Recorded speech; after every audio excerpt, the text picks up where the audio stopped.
Ladies and gentlemen. Hi Ian, how are you? Hey, yeah, I'm good, thanks. Excellent.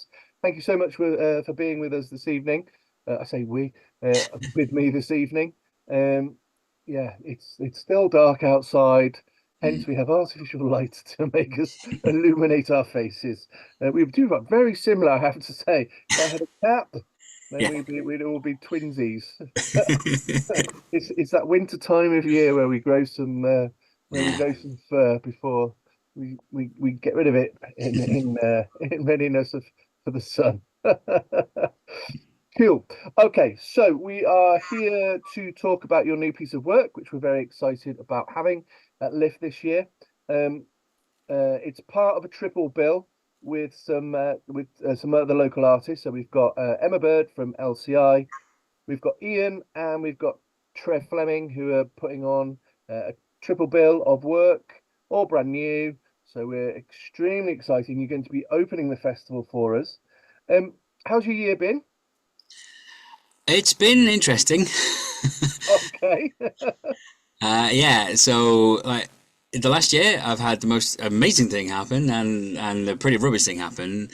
So the most amazing thing is that I got married Hey, and that was fantastic and there was improv at the wedding. It was just the perfect day. And that is my beautiful wife, Seki Tapa Suarez. We we just worked so hard to just make this special day exactly what we wanted it to be, and we're really proud of what we achieved with our wedding. But on the downside, I have been dealing with illness. It started off with pleurisy, and I ended up in hospital, and then it led to long COVID. So I've been oh, dealing with long COVID for the majority of the last year, and I'm still dealing with it. It's constantly improving, but it is very much a case of two steps forward, three steps back.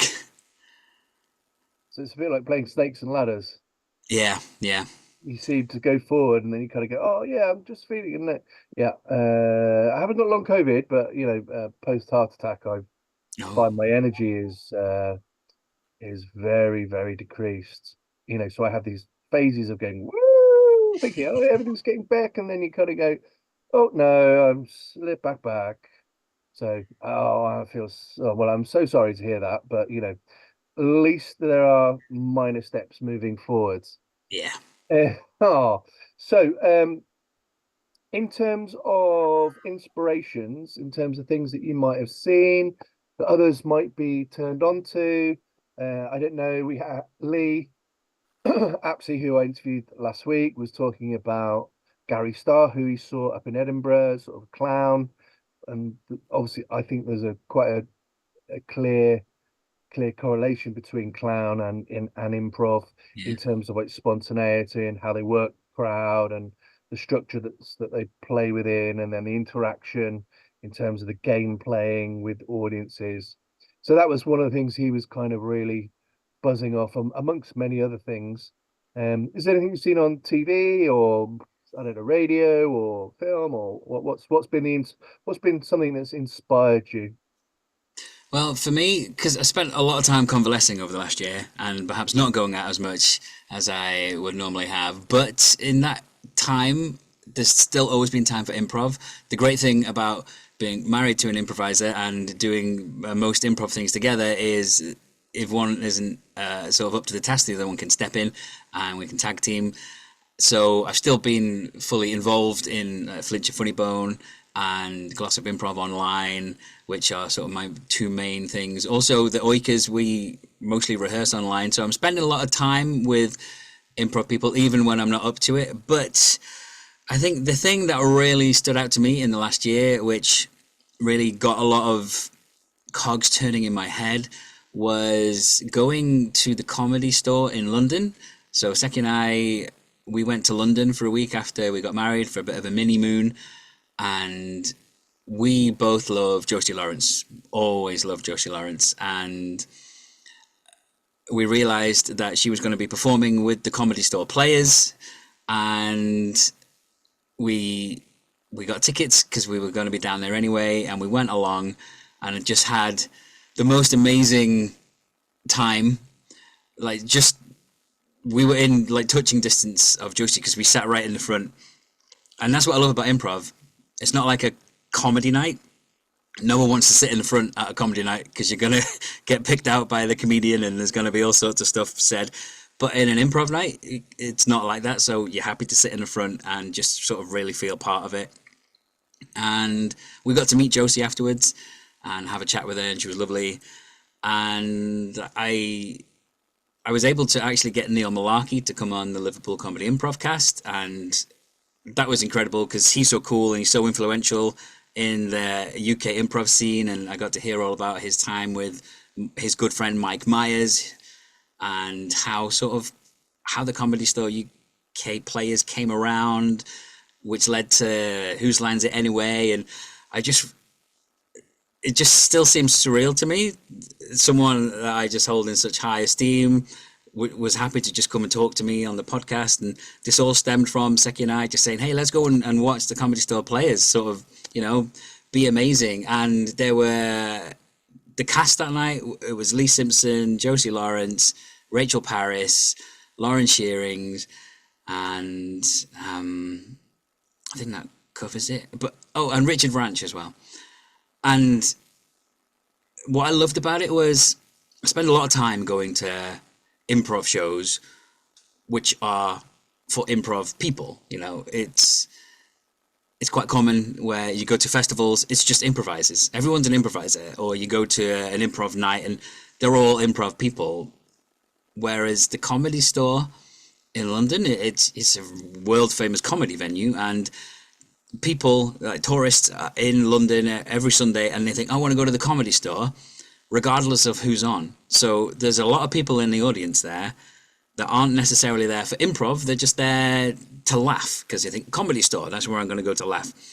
And I was sort of blown away by how the performers navigated a crowd that aren't an improv crowd necessarily. Obviously, there were improv people there, like we were there, and there were others that were there specifically for the improv. But there were hen parties in, like random groups of tourists that like barely spoke the language or knew what improv was, and there were loads of really bad suggestions. Like improvisers give you the best suggestions all the time, so you're just surrounded by amazing suggestions to work with.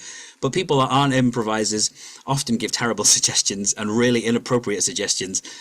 And just watching how the likes of Josie and Rachel just navigated around those bad suggestions and sort of got good suggestions out of people, or how they twisted things that were inappropriate and made them very PG. That really spoke to me, of just like, wow, how do you take an improv show and give it to people that don't really know improv and send them away happy? So lots to learn out of that then. Oh yeah, yeah. So in terms of because very often I think improv shows shouldn't just be for improvisers. We should be looking to broaden the appeal, as in you should be able to come and watch and just watch a really good piece of work and have fun with it without sort of any expectation. I think we've had a number of discussions. Neil Curran, who's bringing his show over, sort of saying, have we not got past the point of going, everything you see tonight is improvised, it's off the hoof, it's spontaneous. It's inherent in the very often in the marketing blurb or in the name, it suggests that it's improv. Can we not move beyond that, rather than kind of going, we have to prove to you that everything you tell us or use?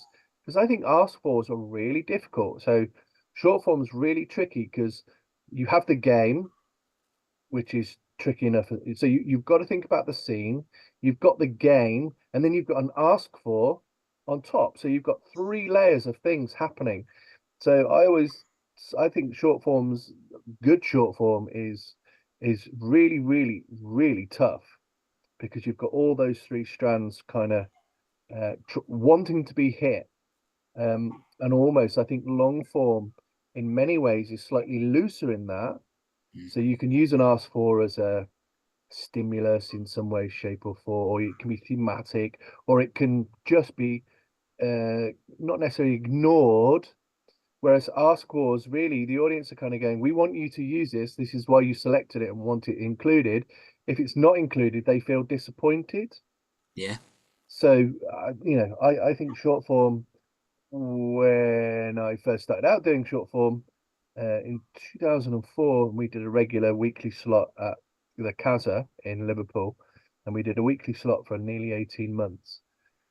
And we got really good by the end, but it becomes a little bit,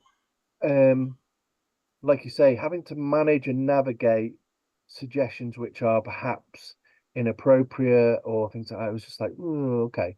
So we get used to flipping an idea. So you'd always get, oh, could we have and I don't know, someone's job, gynecologist. Okay. So what we might have done is done a really awful, horrible scene earlier doors, but we kind of then kind of, okay, you can flip the idea. So we just do the gynecologist playing golf on his day off. So you're kind of serving the audience, but you're kind of not, because they just want to create a gross scene or try and trip you up or all those kind of things. So I think that crowd work, and as you said, the Comedy Store plays in 25 years, very skilled in all of that. But that was the thing I found, and I don't know about you because I've seen you kind of host and stuff. So you're going to be hosting as a solo performer, getting a series of ask fors, plus layering games, plus adding a level of music into it. So you've added an extra strata on your cake of improv. Um, how are you preparing for that? Are you kind of going into some sort of Rocky montage of, "Oh, Adrian, how are you preparing yourself for the new show?" So the way I'm preparing myself is by not preparing myself because I basically just taking things that I consider part of my life. So first of all, I'm a primary school teacher, so every day is an improv show. Every day you are trying to sort of engage the audience and keep them interested in what's going on in new and exciting ways, and they will always keep you on your toes. And because I do improv so much, and I'm purposely doing short form, and I host a lot of shows, and these are all things that I love to do. So I'm just taking the things that I kind of do every week, and I'm just melding them into one show. And it's little bits of things that I've sort of done before, where I've done sort of hybrid comedy improv shows where we've had comedians on, we've had then some improv acts on, and I've hosted and sort of been the middleman between. And it's the light entertainment side. I've always considered myself to be an entertainer from when I was a very young age, and that was drama initially. I went into music. I was a musician for a long time with a band, performing gigs all over the place, and then morphing into teaching, which again is very much playing a role. And then with all of the improv over the years, and also hosting shows. I've hosted all sorts of shows, from charity events, dance shows. I used to be a ring announcer for a wrestling company, so yeah, I'm used to being Please in do front your of. ring announcer voice. Do it's a you and me show in the style of a ring announcer. Go on, please, please, please, Okay, please. here we go. What's the sort of thing I would say? I would say, ladies and gentlemen, boys and girls, children of all ages, it is time for the main event! Making its way to the stage, the You and Me Show! Something like that. Fabulous. Oh, I love that. So you're going to meld all these different various jobs, blah blah blah blah, put them all into this mix. Um, so what are you wanting the audience to experience? What are you wanting the audience to get from it? Is it just kind of comedy, ha ha ha, or is there something in there about, because it's in the title, isn't it? The You and Me Show, Yeah. so it's suggesting a relationship between you and the audience. What's that sort of kind of going to look like? Is it kind of are you going to interview people? Is it just going to I don't know. I don't give too much away, but I'm Yeah. just interested. It's hard to say without sort of giving too much away. But the Okay. audience are going to be very much a part of the show. It is the you and me show, so it's not just me. So yes, it's billed as a solo show, but it's really an ensemble because Uh, it's a show that's going to involve everyone that's there. It'll involve some people a lot more than it involves others, okay. but there is the chance that everyone will be involved. And I will specifically hope to involve non-improvisers. I will try and hone in on non-improvisers because that way I can really show that like this is just something that anyone can do. Yeah. Obviously, it takes practice to be good, but I really want to have the fun and the challenge of trying to get some good improv from people that haven't necessarily improvised before. Interesting. Um, Neil Curran is going to be doing a workshop, which is about essentially working with strangers. It's called because he does a show called Neil Plus One, Cafe and More, in which uh, in which the star of the show is a member of the audience, which is very clever because he sort of kind of said, well, I asked him, well, why did you come up? How did you come up with the format? The show, and he was going, well, I did used to work with somebody. It became increasingly difficult to find the funds for two people to go to festivals. So I decided to create a solo show in which then a member of the audience then comes and plays as a duo. Is that the sort of similar game plan for yourself? Um, yeah, I guess the first thing that really came to my mind was I love short form, and you don't see a lot of short form at festivals. It's often long form, and I've had the pleasure of going to festivals, including LIF with different groups. With Glossop Improv, I went to LIF first. I've been there with the Oikers, my lovely troupe, and we've been to other festivals as well. And yeah, I just love short form, and I want more people to experience short form because I feel a lot of improvisers move beyond it and they get into the amazing world of long form, and then sort of, oh yeah, short form is that thing that I used to do, and then I learned how to properly do it, so I don't really do that anymore. And for me, it's where the joy is. I love long form, and I love watching the various shows that are out there and seeing how people can come up with new ideas. And I love just experiencing a long form. I love doing long form sets and how you can let the things breathe in a different way. But that short form spontaneity, that's what I fell in love with as a child when I was watching Whose Lines It Anyway. It's it's what I fell in love with when I was 6 and I went to my first drama workshop and we were taught improv games as warm ups. It's all I wanted to do. I didn't want to do the rest of the class. I just wanted to do those games because they were amazing. And yeah, so I just want people to love short form the way that I do, and I hope that people will leave the show. If anything, I just want them to say that guy really loves what he's doing, and because I think if you watch someone and they're having a good time doing it, then you're going to go away having felt like you've had a good time. Yeah, yeah, no, I agree. If you're enjoying it, then very often um, there's a reason you're enjoying it is because the audience are enjoying it, and it becomes that symbiotic relationship, especially if they're getting to come and play with you a little bit, but no spoilers. So I look forward to that. Um, in terms of your musicianship and things like that, it's quite because you're one of I know there are a few teams that kind of um in reference to the Oikers who kind of incorporate live music. Um, and I think it's one of those things that actually just adds an extra layer of um adds an extra tone to the proceedings.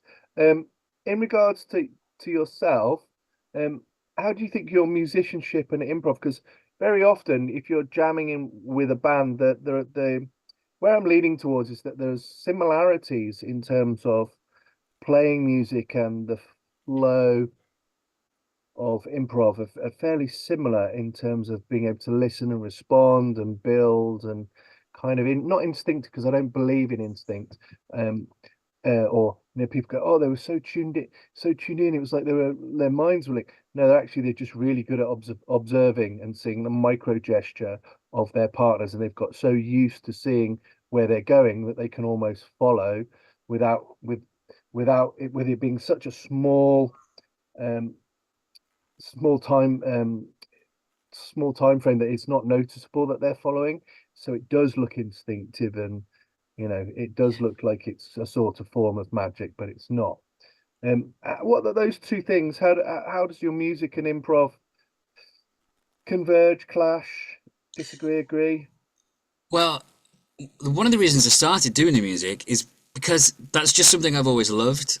When it comes to like growing up watching Whose Line, I always loved the musical games, and there's loads of improv around, but there isn't a lot of musical improv around. Yes, you can go to some festivals and you can take some musical improv workshops, but then it's hard to come by. And I guess it's really only the last couple of years when I just sort of realized, wait a minute, I'm musical, and I've been doing musical improv since I was a child without even really considering it musical improv. It was just something I used to do. It's still something I do all the time in schools. I'll just make up songs on the spot about children. When I was younger, I would sit on the bus with my college friends, and I would just make up songs all the way to and from college, or just sat on the field at college. When I was with my band, one thing I used to do a lot of was use my sound check as part of the show. So there was always, by the time that we were getting there and setting up, there was always a bit of an audience in already. So I would always take the opportunity to do an improv song. I would talk to someone briefly in the audience, get a few suggestions via a conversation, and then I would just make up a song. And it was just a sound check, but it just kind of became a thing that people sort of looked forward to the sound check at the start. And yeah, it's just something I've always kind of had a knack for. And then it was, when was it? Maybe it was 2 or 3 years ago now, when Seki and I did our very first Flinch of Funny Bone sort of comedy night, where we had comedians, we had improv groups. It was just this hybrid night. The idea was to just have a lot of fun, and we had some amazing comedians, and I was the host of the show. So I used it to sort of do bits in between. I had different sort of stand-up routines I wanted to try out, all different types of stand-up routines. And one of them was, I just had this great idea, and it was to involve an audience member and to do a song, and that is actually going to be part of the show. So I don't want to say too much about it, Yeah. but it is something that I did a while back, and it got a really good reaction. I've done it a couple of times since, and it still gets a good reaction. So I was like, yeah, if I was to do a solo show, I want it to be this, but I couldn't just do this one thing, so I had to do some other things. So I thought of some other things that could go with it. But the music is very much part of me. I was a music teacher for 9 years. I was a guitar teacher, also for a number of years. But yeah, I taught in school, teaching curriculum music to primary school children, and I've just always been musical. I've written songs for my band since I was 14 when I started doing that, and I've written songs, and I can still write songs now. And for a long period, I was writing songs for pantomimes, for like youth group productions, and yeah, I just love the joy of writing songs. But there's nothing that beats the spontaneity of just, oh, here it is, give me something to go off, and I'll just do it. And I surprise myself sometimes, because if you take the time to think about it, sometimes you can be like, oh, how would you rhyme with that, or oh, how would that work? But when you're in the flow, it just flows. You don't have to think about it. And I remember Billy Connolly used to say, like, he didn't prepare. He wouldn't prepare for his routines. He would just go and hope that good stuff would come out of him, because it's always come out of him previously.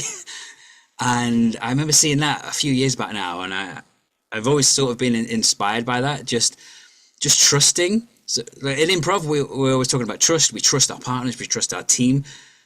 But to have that level of trust in yourself, to just know that, okay, I'm going to go out there, I'm going to say that this is what I'm going to do, and it's going to flow. I I worry myself about it, and then I'm always very relieved about it when I've achieved that goal. So I don't know. I guess I kind of like putting myself under that pressure. I'm not sure. No, I think there's a something quite perverse about improvisers. They kind of like they like that the fire underneath them. Um, and I've seen so many people just be so nervous before they go on, or the complete reverse where they just sort of sat around kind of going, yeah, yeah, yeah, and they stroll on and they create something amazing. There is a definite switch, I think, that I think you sort of perfect as you get more experience, that you can kind of almost go, yeah, there we go, it's switch it on. It's the fear, as Billy Connolly said, or what you raised, is that, that when you walk and it doesn't work. And Yeah. I think sometimes that there's that thing where you kind of go, it's really interesting. If you chase laughter, often it runs away, which I think is a really nice way of thinking about it. If you don't, it kind of comes to you. And I think very often people try too hard. They're too desperate to please. Uh, anyway, um, fantastic. Well, thank you, Ian. Ian's show, the You and Me show, is on the 24th, Thursday, the 24th of April. It's part of a triple bill. It's on at 7 p.m. And it's tickets available from the Unity. It's in Unity 1. Um, Thank you so much, Ian, for your time. As always, a great pleasure to see and hear your thoughts. As always, it's yeah, I really enjoy your company and insight and stuff. I'm sorry. Well, it was one of the best years and one of the worst years. So I shall scrub that question from now on, in case I was thinking, and I was like, oh, okay. The flip side of that. But thank you so much. We're really looking forward to hosting you. And you'll be the only person, I believe, who will have performed 3 times at the festival. You managed to get into various guises. You are the most will be the most performed performer after Oh, this no pressure year. then. No, because obviously first year Glossop, second year Oikos, third year by yourself. Yeah. Hooray! Or So have maybe you that got any just means no plans? one else wants to work with me anymore. You're choosing now to use the audience, so we'll hold back on that one and wait and see what the audience say. No, you have to perform in a solo show in a room by yourself, and eventually, you're taken away. No one wants to digest. Anyway, you take care, and I will see you very, very soon. Awesome. Thanks so much.